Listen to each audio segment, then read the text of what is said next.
தாலுகா கடமலைக்குண்டு அருகே மேலப்பட்டி என்ற கிராமம் உள்ளது.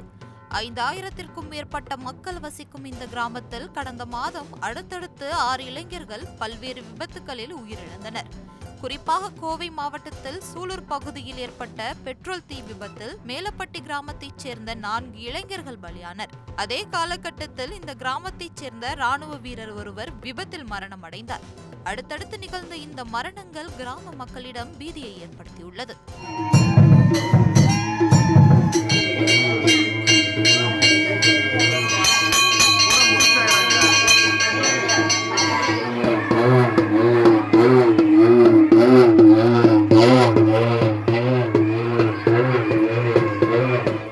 என் பேர் அழகராஜா.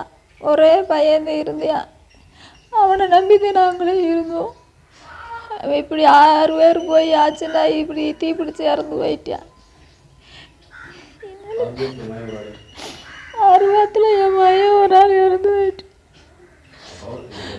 நான் எந்த உதவியும் அரசாங்கம் பண்ணல, அதை எடுத்து நடத்தவும் இல்லை. என் பிள்ளைக்கு அன்னைக்கு ஆச்சுண்டானது எப்படியோ தெரியலை. இன்ன வரைக்கும் எதுவுமே அவங்க கண்டுக்கிறவும் இல்லை. 6 பேர் அவங்க இறந்தது எப்படி இறந்ததுன்னு கூட தெரியாது.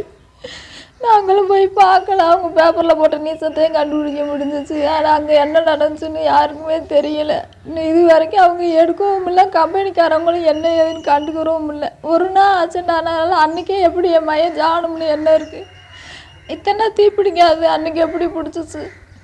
இதை யாருமே அரசாங்கமும் கேட்கல, அந்த கம்பெனிக்காரும் கேட்கல. என்ன ஏதுன்னு ஆச்சுன்னா எடுக்கலை. அவங்க சாமி இப்படி இறந்து போயிட்டாங்க. என்ன ஆச்சுன்னே தெரியல. என் மயந்தே உலகம்னு நான் இருந்தேன். அதை பார்க்கவும் முடியல என்னால். எப்படிதான் நான் பார்க்குறது, எனக்குன்னு யாருமே இல்லை. என் மயந்தேன்னு இருந்தேன் நான். மேலப்பட்டி கிராம கமிட்டி செயலாளராக பொறுப்பில் இருக்கேன். கடந்த 1 மாத காலமாக எங்கள் ஊர் பசங்க தொடர்ந்து ஒரு 6 பசங்க தொடர்ந்து இறந்துட்டாங்க. வாரத்துக்கு ஒரு பசங்களாக தொடர்ந்து இறந்துட்டாங்க. இது காரணமாக அந்த சம்மந்தப்பட்ட குடும்பத்துக்கால ரொம்ப வருத்தத்தில் இருக்காங்க. ஊர் மக்கள்லாம் ரொம்ப வருத்தத்தில் இருக்காங்க. ஒரு அச்சத்தில் வரும் பையன்ற அச்சத்தில், அப்புறம் வயசு பசங்க சாகரன்ற அச்சத்தில் இருக்காங்க. இது சம்மந்தமாக கிராம கமிட்டி கூட்டம் போட்டு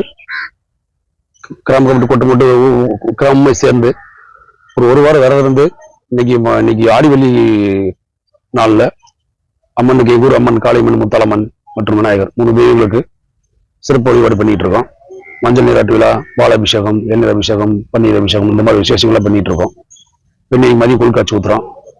சாயங்காலம் குத்துவிளக்கு பூஜை வச்சிருக்கோம். ஆனப்பட்டி ஆஞ்சநேயர்களையும் கையோட மந்திரிச்சு வாங்கிட்டு வந்து கிராம மக்களுக்கு கட்டிட்டு இருக்கோம். இனி வர காலங்களில் ஊர் மக்களுக்கு எந்த ஒரு தீங்கு இடையூறு வராம எங்க ஊர் அம்மா நாங்க பிரார்த்தனை பண்ணிட்டு இருக்கோம். செய்திகளை உடனுக்குடன் தெரிந்து கொள்ள உடனே சப்ஸ்கிரைப் பண்ணுங்க.